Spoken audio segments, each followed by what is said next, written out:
ശാന്തന്റെ പ്രണയം and unconditional love story ഭാഗം 12. ഉണ്ണിയേട്ടാ, താഴെ 2-3 ആളുകൾ വന്നിട്ടുണ്ട്. അവൾ അവനോട് പതിയെ പറഞ്ഞു. ആരാ? അവൻ കൊച്ചുകുട്ടികളെ പോലെ ചോദിച്ചു. എൻ്റെ അപ്പച്ചിയമ്മാവനും അവരുടെ മോനും. അവള് പറഞ്ഞപ്പോ അവന്റെ മുഖത്ത് പേടി നിറഞ്ഞു. ആരാ അവര്? എനിക്കറിയില്ലല്ലോ. അവരെന്തിനാ ഇപ്പൊ വന്നേ? ഗായുനെ എൻ്റെ അടുത്തുനിന്ന് കൊണ്ടുപോകാനാണോ? അവൻ ആകുലതയോടെ ചോദിച്ചു. മാളവിന്റെ കണ്ണ് നിറഞ്ഞു. ആരും എന്നെ ഒരിടത്തും കൊണ്ടുപോയില്ല ഉണ്ണിയേട്ടാ. അവരതിന് ശ്രമിച്ചാലും ഉണ്ണിയേട്ടൻ എന്നെ വിട്ടുകൊടുക്കരുത് കേട്ടോ, അവൾ നിറഞ്ഞ കണ്ണോടെ പറഞ്ഞു. അവൻ പുഞ്ചിരിയോടെ അവളുടെ കയ്യിൽ പിടിച്ചു. എവിടെയും വിടില്ല ഉണ്ണിയേട്ടൻ ട്ടോ. നീ എൻ്റെ ഗായു അല്ലേ, എൻ്റെ ഭാര്യയല്ലേ. ഞാൻ എങ്ങോട്ടും വിടില്ല കേട്ടോ, അവൻ വാത്സല്യത്തോടെ പറഞ്ഞു. അവളൊരു കൊച്ചു കുഞ്ഞിനെ പോലെ അവന്റെ നെഞ്ചിൽ ചാഞ്ഞു. അവൻ അവളുടെ മുടിയിൽ തലോടി. ഇന്ദ്രേട്ടനുണ്ട് ഉണ്ണിയേട്ട താഴെ, എനിക്ക് പേടിയാവുക, അവൾ പതിയെ പറഞ്ഞു. ആ വാക്കുകളിൽ വേദനയുണ്ടായിരുന്നു. അതാരാ? അവൻ സംശയത്തോടെ ചോദിച്ചു. അപ്പച്ചിയുടെ മോനാ. ഏട്ടൻ എനിക്ക് പേടിയാ ഉണ്ണിയേട്ടാ, അവൾ ഭയത്തോടെ പറഞ്ഞു. എന്തിനാ ഗായു? അവൻ വീണ്ടും ചോദിച്ചു. എന്നെ ഇന്ദ്രേട്ടന് കൊടുക്കല്ലേട്ടോ ഉണ്ണിയേട്ടാ, ഇന്ദ്രേട്ടൻ എന്നെ ഉപദ്രവിക്കും, അവൾ നിറഞ്ഞ കണ്ണോടെ പറഞ്ഞു. അവൻ അടിക്കുവോ ഗായുനെ? അവൻ ആകുലതയോടെ ചോദിച്ചു. ഇല്ല, അവൾ പറഞ്ഞു. പിന്നെന്തിനാ ഗായു പേടിക്കുന്നേ? പേടിക്കണ്ട കേട്ടോ, ഉണ്ണിയേട്ടനില്ലേ, അവൻ സ്നേഹത്തോടെ പറഞ്ഞു. എന്നെ ഇന്ദ്രേട്ടന് ഇഷ്ടാ, അതെനിക്ക് പേടി, അവൾ അവനെ നോക്കിക്കൊണ്ട് പറഞ്ഞു. അവൻ്റെ നെറ്റി ചുളിഞ്ഞു. ഞാൻ എൻ്റെ ഉണ്ണിയേട്ടൻ്റെ അല്ലേ. അയാൾക്ക് മാളുവിൻ്റെ ശരീരത്തോടാ ഇഷ്ടം. മാളുവിൻ്റെ ശരീരം നല്ലതാണെന്ന് അവൾ വേദനയോടെ പറഞ്ഞു. ആ, ഗായു സുന്ദരിയാ, എനിക്കും ഗായുവിനെ ഒത്തിരി ഇഷ്ടാ, അവൻ സന്തോഷത്തോടെ പറഞ്ഞു. അവൾ അവനെ ഒന്ന് നോക്കി, പിന്നെ പതിയെ ശ്വാസം വിട്ടു. ഉണ്ണിയേട്ടൻ എന്നോടുള്ള ഇഷ്ടം പോലെയല്ല ഇന്ദ്രേട്ടൻ എന്നോട്, അവൾ അവനെ പറഞ്ഞു മനസ്സിലാക്കിക്കാൻ ശ്രമിച്ചു. ഞാൻ എൻ്റെ ഉണ്ണിയേട്ടൻ്റെ അല്ലേ, ഉണ്ണിയേട്ടൻ്റെ മാത്രം, അവൾ പ്രണയത്തോടെ അവനോട് ചോദിച്ചു. അതേലോ, ഗായു എൻ്റെ മാത്രാ, അവൻ പെട്ടെന്ന് തന്നെ മറുപടിയും കൊടുത്തു. അതാ ഉണ്ണിയേട്ട ഞാൻ പറഞ്ഞേ, ഇന്ദ്രേട്ടൻ എന്നെ ഉണ്ണിയേട്ടൻ്റെ കയ്യിൽ നിന്ന് തട്ടിപ്പറിക്കാൻ നോക്കുക. ഇപ്പൊ കുറച്ചു മുന്നേ ഉണ്ണിയേട്ടൻ എന്നെ ചെയ്തില്ലേ, എന്നെ ഇന്ദ്രേട്ടൻ കൊണ്ടുപോയാ അതുപോലെയൊക്കെ എന്നെ ചെയ്യും, അവൾ കണ്ണു നിറച്ചുകൊണ്ട് പറഞ്ഞു. അവന്റെ കണ്ണുകളും നിറഞ്ഞുപോയി. ഞാൻ അങ്ങനെയൊക്കെ ചെയ്തത് ഗായുന് ഇഷ്ടായില്ലേ?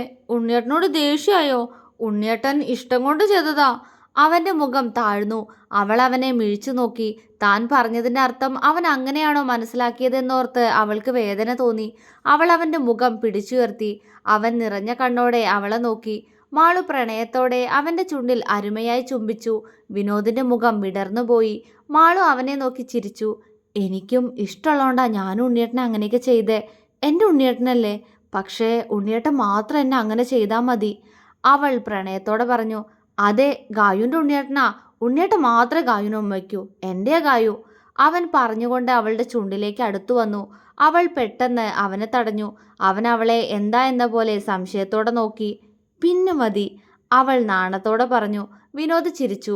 വാ ഉണ്ണിയേട്ടാ, നമുക്ക് താഴേക്ക് പോവാ. ഉണ്ണിയേട്ടൻ ഈ ഡ്രസ്സ് മാറിയിട്ട് വേറെ ഇട്, ഇതിന്റെ ബട്ടൺ പൊട്ടിപ്പോയല്ലോ, അവൾ സങ്കടത്തോടെ പറഞ്ഞു. അത് ഞാൻ ഉമ്മ വെച്ചില്ലേ ഗായുനെ, അപ്പോ ഗായോ പൊട്ടിച്ചേ, അവൻ മറുപടി പറഞ്ഞു. എന്റെ മഹാദേവ, എന്റെ പൊന്നുണ്ണിയേട്ടാ, ഇതൊന്നും ആരോടും പറയല്ലേട്ടോ, എനിക്കിനി എല്ലാവരുടെ മുന്നിൽ ചമ്മാൻ വയ്യ, അവൾ നെടുവീർപ്പോടെ പറഞ്ഞു. എന്ത്? അവന് സംശയം. അത് നമ്മൾ നേരത്തെ, അല്ല ഉണ്ണിയേട്ടൻ നേരത്തെ എന്നെ ഉമ്മ വെച്ചില്ലേ, അതാരോടും പറയരുത്, അവൾ വിറയലോടെ പറഞ്ഞുകൊണ്ട് അവനെ നോക്കി. ഉമ്മ വെച്ചത് ആരോടും പറയില്ലേന്നോ? അതെന്താ ഗായു? ഒന്നുമില്ല, പറയണ്ട, അവൾ അത്രയും പറഞ്ഞുകൊണ്ട് നിലത്ത് വീണുപോയ വസ്ത്രങ്ങളെടുത്ത് പെട്ടെന്ന് ബാത്റൂമിലേക്ക് പോയി. അത് നോക്കി അവൻ പതിയെ അലമാരയിൽ നിന്നും ഒരു ഷർട്ട് എടുത്തിട്ട് അവളെ കാത്തു നിന്നു. മാള് വസ്ത്രം മാറി ബാത്റൂമിൽ നിന്നും ഇറങ്ങി വന്നുകൊണ്ട് അവനെ നോക്കി പുഞ്ചിരിച്ചു. അവനും അവളെ നോക്കി ചിരിച്ചു. അവൾ വേഗം വാതിൽ തുറന്നുകൊണ്ട് മുന്നിൽ നടന്നു. പെട്ടെന്ന് വിനോദ് അവളുടെ കയ്യിൽ പിടിച്ചു. അവൾ എന്താ എന്ന പോലെ അവനെ നോക്കി. വിനോദ് ഒന്നും മിണ്ടാതെ അവളുടെ കയ്യിൽ കൈകോർത്തു പിടിച്ച് താഴേക്ക് നടന്നു. വിടർന്ന കണ്ണോടെ മാളു അവനെയും അവൻ പിടിച്ച് അവളുടെ കയ്യിലേക്ക് നോക്കി. സ്റ്റെയർ ഇറങ്ങി വരുമ്പോഴേ താഴെ ഡൈനിങ് ഹാളിലിരുന്ന് ചായ കുടിക്കുന്ന മാളുവിന്റെ അപ്പച്ചി ഇന്ദിരയെ അവൾ കണ്ടു. അവളുടെ മുഖം വിടർന്നു. അവൾ വിനോദുമായി പെട്ടെന്ന് താഴേക്കിറങ്ങി. ആരോടോ ഫോണിൽ സംസാരിച്ചുകൊണ്ട് ഇന്ദ്രൻ അപ്പോഴാണ് ഹാളിലേക്ക് കയറി വന്നത്. പെട്ടെന്ന് അവനെ മുന്നിൽ കണ്ട മാളു വിറച്ചുപോയി. ഇന്ദ്രൻ ഫോണ് കട്ടാക്കി അവളെ നോക്കി. അവളുടെ കൈകൾ വിനോദിന്റെ കയ്യിൽ മുറുകി. അവൾ പേടിയോടെ ഇന്ദ്രനെ നോക്കി. തന്റെ ശരീരം മുഴുവൻ കാമാസക്തിയോടെ ഒഴിഞ്ഞ് കൊതിയിൽ നോക്കി നിൽക്കുന്ന അവനെ കാണെ അവളുടെ കണ്ണുകൾ നിറഞ്ഞു. ഇന്ദ്രൻ അവൾക്കടുത്തേക്ക് വന്നു നിന്നു. മാളു വിറച്ചുകൊണ്ട് തല താഴ്ത്തി. ഇന്ദ്രൻ ഒരു വിരലാൽ അവളുടെ മുഖം പിടിച്ചുയർത്തി. അത് കണ്ട് വിനോദിന്റെ മുഖം വീർത്തു. മാളു പേടിയോടെ ഇന്ദ്രനെ നോക്കി. ഇന്ദ്രൻ മോഹിച്ചത് ഇന്ദ്രൻ ഉടനെ കിട്ടുമെന്ന് കരുതിക്കോട്ടെ ഞാൻ. അവൻ അവളുടെ ചുണ്ടിലേക്കും മാറിലേക്കും നോക്കിക്കൊണ്ട് കൊതിയോടെ ചോദിച്ചു. ഇന്ദ്രേട്ടാ. അവൾ പേടിയോടെയും വേദനയോടെയും അവനെ വിളിച്ചു. അവൻ അവളെ നോക്കി പുച്ഛിച്ചു.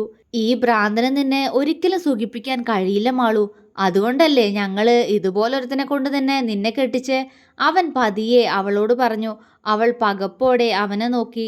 ഇന്ദ്രൻ അവളെ നോക്കി വശ്യമായി പുഞ്ചിരിച്ചു. മോള് വിഷമിക്കണ്ട. ഇന്ന് രാത്രി ഇവനെ നേരത്തെ ഉറക്കി കിടത്ത്. മരുന്നൊക്കെ കാണുമല്ലോ, അതൊക്കെ കൊടുത്താ അവൻ അങ്ങ് ഉറങ്ങിക്കോളും. ഞാൻ വേണമെങ്കിൽ ഇന്നിവിടെ കൂടാ. മോൾ ഇന്ദ്രേട്ടന് വേണ്ടി ആരും അറിയാതെ കാത്തിരുന്നാ മതി ഇവിടെ. ഇവനിൽ നിന്നും കിട്ടാത്ത സുഖം ഇന്ദ്രേട്ടൻ നിനക്ക് തരാ. നന്നായി സുഖിപ്പിച്ചു തരാ. നീ അത്ര നല്ല പീസാ. എൻ്റെ വീട്ടിൽ നിന്ന് കിട്ടാത്തത് ഇവിടെ നിന്നായാലും എനിക്ക് കിട്ടിയാൽ മതി. അവൻ സ്വയം ചുണ്ടു നുണഞ്ഞുകൊണ്ട് കൊതിയോടെ പറഞ്ഞു. മാളു അവൻ്റെ കാമത്തോടെയുള്ള വാക്കുകളിൽ തറഞ്ഞു നിന്നു. അവളുടെ കണ്ണുകൾ നിറഞ്ഞൊഴുകി. ഇന്ദ്രൻ കൊതിയോടെ അവളുടെ കണ്ണിനടുത്തേക്ക് കൈകൊണ്ടുപോയപ്പോഴേക്കും ആരുടെയോ ശക്തമായ ചവിട്ടിൽ ഇന്ദ്രൻ തെറിച്ചു വീണു. മാളു പകപ്പോടെ മുഖമുയർത്തി നോക്കി. അവളുടെ കണ്ണുകൾ മിഴിഞ്ഞുപോയി. ഉണ്ണിയേട്ടൻ. അവളുടെ ചുണ്ടുകൾ മന്ത്രിച്ചു. അവൾ വിശ്വാസം വരാതെ അവനെ മിഴിച്ചു നോക്കി. ശബ്ദം കേട്ട ദേവികയും ഇന്ദിരയും മറ്റുള്ളവരും ഹാളിലേക്ക് ഓടി വന്നു. കണ്ട കാഴ്ചയിൽ അവരെല്ലാം തറഞ്ഞു നിന്നുപോയി. കണ്ണുകൾ ചുവന്ന് ഇന്ദ്രനെ കൊല്ലാനുള്ള ദേഷ്യത്തിൽ അവനെ നോക്കി നിൽക്കുകയായിരുന്നു വിനോദ്. അപ്പോൾ ഡാ. ആദ്യത്തെ ഞെട്ടൽ മാറിയതും ഇന്ദ്രൻ ദേഷ്യത്തോടെ അവിടെ നിന്ന് എഴുന്നേറ്റ് വിനോദിന്റെ അടുത്തേക്ക് പാഞ്ഞു. അപ്പോഴേക്കും ഇന്ദ്രന്റെ അച്ഛനും ഹരിയുടെ അച്ഛനും ചേർന്ന് അവനെ പിടിച്ചു നിർത്തി. ഹരി വേഗം വിനോദിന്റെ അടുത്ത് പോയി നിന്നു. മാളുവിന്റെ വീട്ടുകാർ വിരുന്നിന് വരുന്നത് വിളിച്ചു പറഞ്ഞതുകൊണ്ട് ദേവിക ക്ഷണിച്ചതായിരുന്നു അവരെ എല്ലാവരെയും. കല്യാണിയും ഗൗരിയും ചിന്നുവും ഇന്ദിരയും ദേവികയും എല്ലാം ഒരു നിമിഷം വിനോദിനെ പേടിയോടെ നോക്കി. അവന് വീണ്ടും അസുഖം വന്നോ എന്ന് അവർ ഭയത്തോടെ ചിന്തിച്ചു. ഉണ്ണിയേട്ടാ. ഞെട്ടല് മാറിയപ്പോൾ മാളു പെട്ടെന്ന് വിനോദിന്റെ അടുത്ത് ചെന്ന് നിന്ന് അവനെ കെട്ടിപ്പിടിച്ച് അവന്റെ നെഞ്ചിൽ പതുങ്ങി നിന്നു. എല്ലാവരും അവരെ തന്നെ നോക്കി നിന്നു. വിനോദിനോടുള്ള ദേഷ്യം ഇന്ദ്രനിൽ നുരഞ്ഞു പൊന്തുമ്പോഴും അവനോട് ചേർന്ന് നിൽക്കുന്ന മാളുവിൽ അവന്റെ നോട്ടം പതിഞ്ഞുകൊണ്ടിരുന്നു. പുറംതിരിഞ്ഞു നിൽക്കുമ്പോഴുള്ള അവളുടെ ശരീരഭംഗിയിലേക്ക് അവൻ ഒരു ഉന്മാദത്തോടെ നോക്കി നിന്നു. ഹു. ഇന്ദ്രൻ അറിയാതെ കൊതിയോടെ ശ്വാസം വലിച്ചുപോയി. ഉണ്ണിയേട്ടാ. മാളു കലങ്ങിയ കണ്ണോടെ അവനെ വീണ്ടും വിളിച്ചു. അവളുടെ കൈകൾ അവനിൽ മുറുകി. അവളുടെ ശരീരം കുറച്ചു മുന്നേ നടന്ന സംഭവത്തിൽ വിറകൊള്ളുന്നുണ്ടായിരുന്നു. വിനോദ് ഇന്ദ്രനിൽ നിന്നും നോട്ടം മാറ്റി പതിയെ തന്റെ നെഞ്ചിലേക്ക് നോക്കി. അവന്റെ മുഖത്ത് പുഞ്ചിരി വിരിഞ്ഞു. ഗായു. അവൻ സ്നേഹത്തോടെ അവളെ ചേർത്ത് പിടിച്ചുകൊണ്ട് വിളിച്ചു. അവൾ അങ്ങനെ തന്നെ നിന്നുകൊണ്ട് മൂളി. സാരല്ല കേട്ടോ, എന്റെ ഗായു കരയണ്ട. അവൻ സ്നേഹത്തോടെ പറഞ്ഞപ്പോൾ അവൾ അവനെ മുഖമുയർത്തി നോക്കി. എന്തിനാ ഉണ്ണിയേട്ട ഇന്ദ്രനെ ചവിട്ടിയെ? അവൾ പതിയെ ചോദിച്ചു. ഹരി അവരുടെ അടുത്ത് തന്നെ നിന്ന് അവരുടെ സംസാരം ശ്രദ്ധിക്കുന്നുണ്ടായിരുന്നു. അപ്പോൾ അവനെന്തിനാ ഗായുവിനെ കരയിപ്പിച്ചേ? അതുകൊണ്ടാ ഞാൻ അവനെ ചവിട്ടിയെ. വിനോദ് മാളുവിനോട് സ്നേഹത്തോടെ പറഞ്ഞുകൊണ്ട് ഇന്ദ്രനെ ദേഷ്യത്തോടെ നോക്കി. അവന്റെ ആ സംസാരത്തിലും നോട്ടത്തിലും ഇന്ദ്രൻ ഒന്ന് പതറി. അവൻ വേഗം അവന്റെ അടുത്ത് നിൽക്കുന്ന അവന്റെ അച്ഛൻ രാഘവനെ ഒന്ന് നോക്കി. കാര്യം മനസ്സിലായതുപോലെ അയാൾ അവനെ കലിപ്പിച്ചു നോക്കി. ഹരിയുടെ നെറ്റി ചുളിഞ്ഞു. ഇന്ദ്രൻ എന്തിനാ മാളുമോളെ കരയിപ്പിച്ചേ? അവൻ ഇന്ദ്രനെ സൂക്ഷിച്ചു നോക്കി മനസ്സിൽ ചിന്തിച്ചു. ഇന്ദ്രൻ വിനോദിനെ ദേഷ്യത്തോടെ ഒന്ന് നോക്കിക്കൊണ്ട് അവനെ പിടിച്ച രാഘവന്റെയും രാജശേഖരന്റെയും കൈകൾ തട്ടിമാറ്റി. അവന്റെ നോട്ടം ഹരിയിൽ വന്നെത്തി നിന്നു. തന്നെ സംശയത്തോടെ നോക്കുന്ന ഹരിയെ കണ്ട് ഇന്ദ്രൻ ഒരു വേള വെപ്രാളം തോന്നി. അവൻ ഹരിയെ നോക്കി ചിരിക്കാൻ ശ്രമിച്ചു. ഇന്ദ്രൻ എന്തു പറഞ്ഞിട്ടാ മാളു കരഞ്ഞേ? ഹരി ഗൗരവത്തോടെ ഇന്ദ്രനോട് ചോദിച്ചു. ഇന്ദ്രൻ ഞെട്ടി. ഇന്ദ്രയുടെ മുഖം താഴ്ന്നു. രാഘവൻ പെട്ടെന്ന് മുന്നിലേക്ക് വന്നു. അത് കുഞ്ഞെ, ഇവര് ഏട്ടനും അനീതിയല്ലേ? അപ്പോ മോളെ കാണാതിരുന്ന വിഷമം ഇവൻ പറഞ്ഞപ്പോ മാളു കരഞ്ഞതാവും. അത് കണ്ട് വിനുമോൻ തെറ്റിദ്ധരിച്ചതാ. മാളു അവളൊരു ശുദ്ധഗതിക്കാരിയാ. പെട്ടെന്ന് സങ്കടം വരും, പാവം.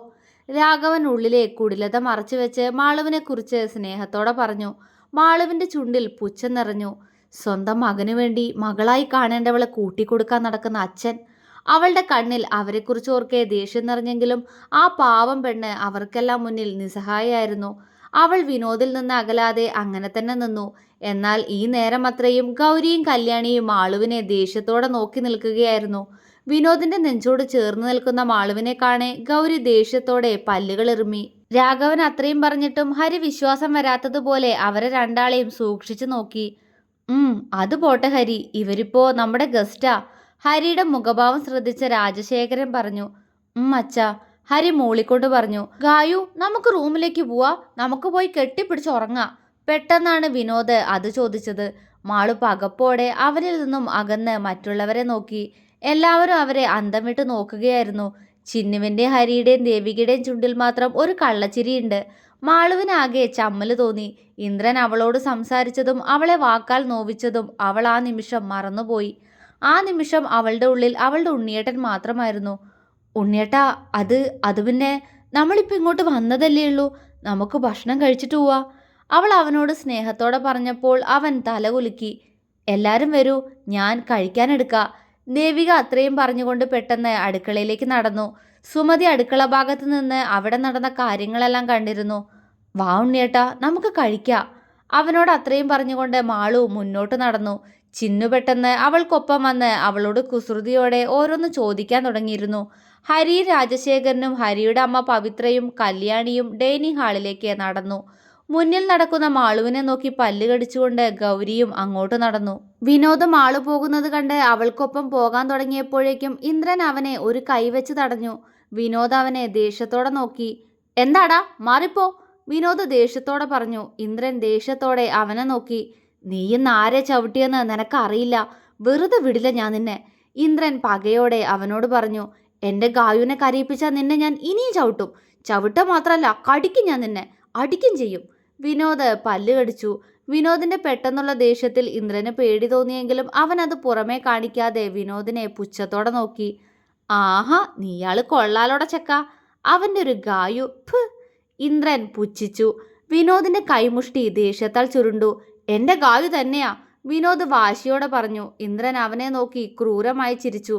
ആണോ, നിന്റെ ഗായു ആണോ? എന്നാ എടാ ഭ്രാന്ത, നീ ചെവി തുറന്നു കേട്ടോ, നിന്റെ ഗായുവിനെ ഈ ഇന്ദ്രൻ സ്വന്താക്കിയിരിക്കും, ഇന്ദ്രൻ പുച്ഛത്താൽ പറഞ്ഞു. വിനോദ് അവനെ ദേഷ്യത്തോടെ നോക്കി. ഭ്രാന്ത് നിന്റെ അച്ഛനാടാ പട്ടി, എന്നെ ഭ്രാന്തൻ എന്ന് വിളിച്ചാലുണ്ടല്ലോ നിന്നെ ഞാൻ ഇനിയും ചവിട്ടും, വിനോദ് അവനെ ദേഷ്യത്തോടെ നോക്കിക്കൊണ്ട് പറഞ്ഞു. അവന്റെ ഭാവമാറ്റത്തിൽ ഇന്ദ്രന് ഒരു വേള ഭയം തോന്നി. അവൻ ഒരടി പുറകിലേക്ക് മാറി നിന്നു. വിനോദ് അവനെ ദേഷ്യത്തോടെ നോക്കിക്കൊണ്ട് മുന്നോട്ട് നടക്കാനൊരുങ്ങി. നീ ഇപ്പൊ പൊക്കോ വിനോദ്, പക്ഷേ അവളെ ഞാൻ സ്വന്താക്കിയിരിക്കും.